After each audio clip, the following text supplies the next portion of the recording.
Hey, boys and girls, it's Mr. Thornton, and I am going to go over the review lesson for science, which I assigned this week. It's pages 487 to 490. And so let's get right into it. Just kind of follow this video. You probably did one of three things. Maybe you tore the page out of your science book and just did all the problems, all the questions. You may have went on Edsby and opened up the document for the same assignment, printed it, did your answers that way. Or maybe you just didn't have a printer and you just opened it up and then wrote all your answers on another piece of paper. I don't care how you did it. This is our time to go over those questions to get you ready for the test. I think we're going to have the test on Thursday. Now, I'm not collecting this either. This is just for your benefit, just to see what you knew and what you didn't know, and hopefully you can fix everything. So here we go. We're going to get right into it. Okay, so starting out, first question, the blank forms a protective covering of the body, and that is your skin. Number two, fish gills take in oxygen from water and release carbon dioxide. This is similar to the function of the human lungs. And number three, the blank is the organ that processes information in the body, sort of like a computer. It is your brain, which we are using as we speak. Number four, during recess, Renee scraped her knee, so the nurse put a bandage on it. Which of the functions below that are normally provided by skin is now being provided by the bandage? Well, the correct answer is keeping bacteria out of the body. When we have a cut, we have an opening in our skin, and it gets infected if bacteria gets in there, and that's why we cover it with a bandage. Number five, Latoya knows that skin produces oil, water, and salt. She wants to find out which of these causes cooling. She creates the following table to record.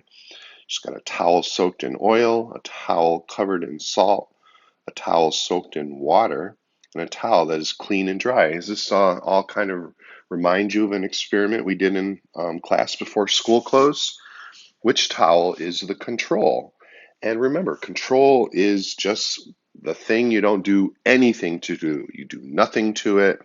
It is the towel that is clean and dry, nothing added to it. And I know you know that. Number six, in the early days of telephone use, back in Mr. Thornton's day, there were no computers. To make a phone call, a person had to call an operator. The operator would connect two callers. The operator performed a function that is most similar to which human body part? Now, the correct answer is your brain. And it's sort of like what we were talking about before. The brain is sort of like a computer, and it passes information from one part of your body to another part of your body, like the telephone operator. Number seven, animals have body coverings such as skin that protect them. This protective layer can be used to protect the animal from extreme temperatures and to help it blend in with its environment to avoid predators. Look at the body coverings of these animals. Which animal has a body covering that will best protect it from bites and scratches during an attack by a predator? Well, the animal with the hardest covering to protect from bites would be the turtle. That hard shell, sort of like an exoskeleton on an insect. Exoskeletons are hard coverings that kind of form support for an animal.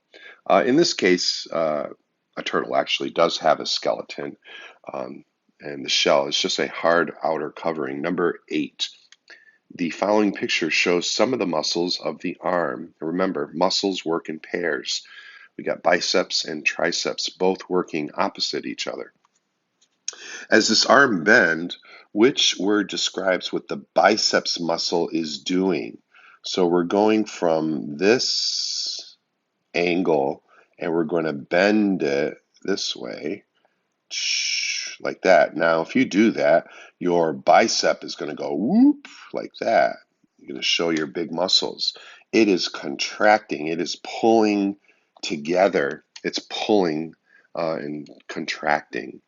Now, the opposite, if you were straightening out your arm, then you would be relaxing your arm. But in this case, correct answer is contracting. Number 9, how do nutrients in digested food reach the bloodstream? And the correct answer here is they are absorbed into the bloodstream by the small intestine. The small intestine is the best part of your digestive system because it gets all the nutrients out of that mashed up food that came from your stomach, and it takes all the energy out of that mashed up food and sends that energy through the bloodstream to your cells in your body, so your cells have energy. Kind of fascinating if you think about it. Number 10, speaking of digestion, digestion takes place in the digestive tract shown here. In what order does food move through the organs of the digestive tract? Great question. So food here goes into your mouth, down your esophagus. So that would be A. Goes down and it goes into your stomach here. This is your stomach. That would be B.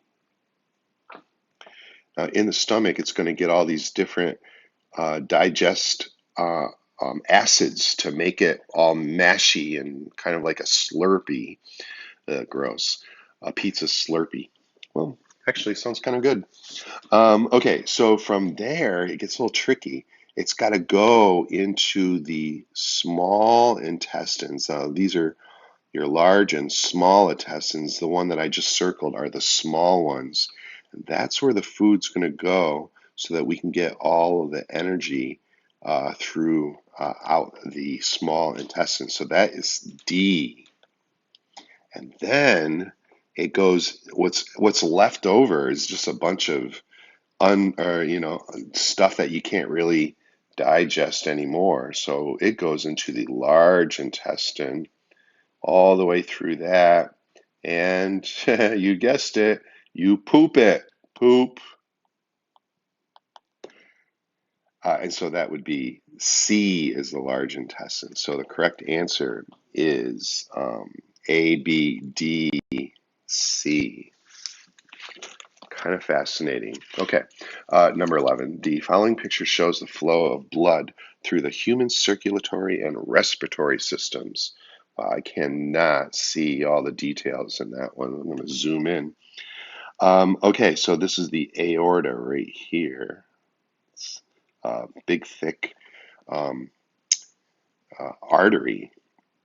It is taking blood away from the heart. And so blood that is going away from the heart is going to be high in oxygen. Now, this question is not on the test. Nothing about that. But remember, veins bring blood to the heart that doesn't have any oxygen, and arteries take blood away from the heart. Away, A. That's how I remember that. But you don't have to know that for the test. Here's another one we got to zoom in on. Number 12. Cells in the body use nutrients and oxygen for energy. Which body system transports oxygen and nutrients throughout the body? Now, if they just said oxygen, I would have thought, well, it must be talking about lungs because that's air, right? But it's talking about nutrients. And I kind of already said this before, that the one system that has the small intestines, here we are there, all of that nutrients is going to go into the bloodstream. And so the nutrients are now in the bloodstream, and that is the circulatory system. And it's going to take oxygen from the lungs and nutrients from the small intestines, and it's going to pass it throughout your body. So it is D, the circulatory system. That's what passes oxygen and nutrients through the body. Last page, number 13, the following picture shows how plant tissues carry water and nutrients throughout a plant. Okay, kind of like what we were just looking at. It's liquids going up, liquids going down, and they tell you, what the different liquids are, sugars and waters. Make a claim about which human system is similar to this plant's vascular system. Well, it's the circulatory system.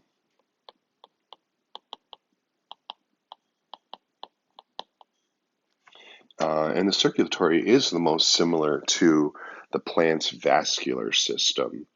And the reason is because it's carrying fluids throughout, just like back over here, the circulatory carries fluids in the form of blood throughout the body.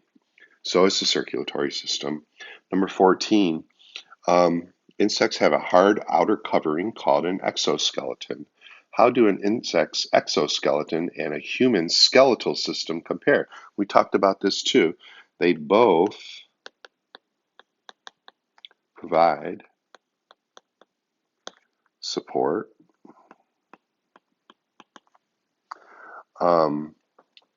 So think about it. Like, for example, a lobster,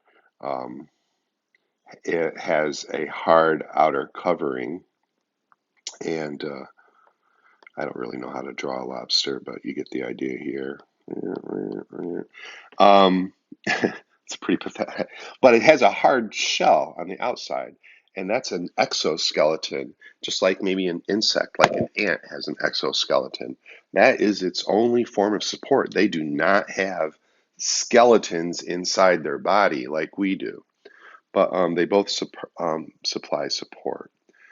How do an exoskeletons compare? Okay, so they both provide support. One is on the inside, like a skeleton, and one is on the outside, like an exoskeleton.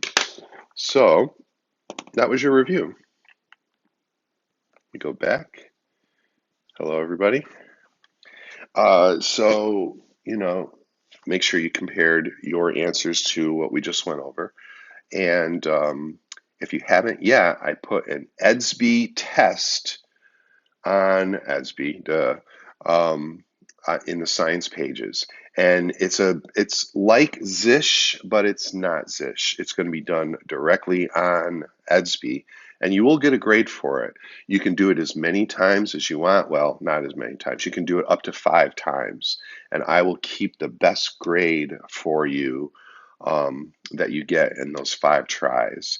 So definitely use that EDSB test as your way of studying for the test on Thursday. And that's it. So I'm going to sign off for now. See you later. Beep, beep, beep, beep. How do I get out of this? There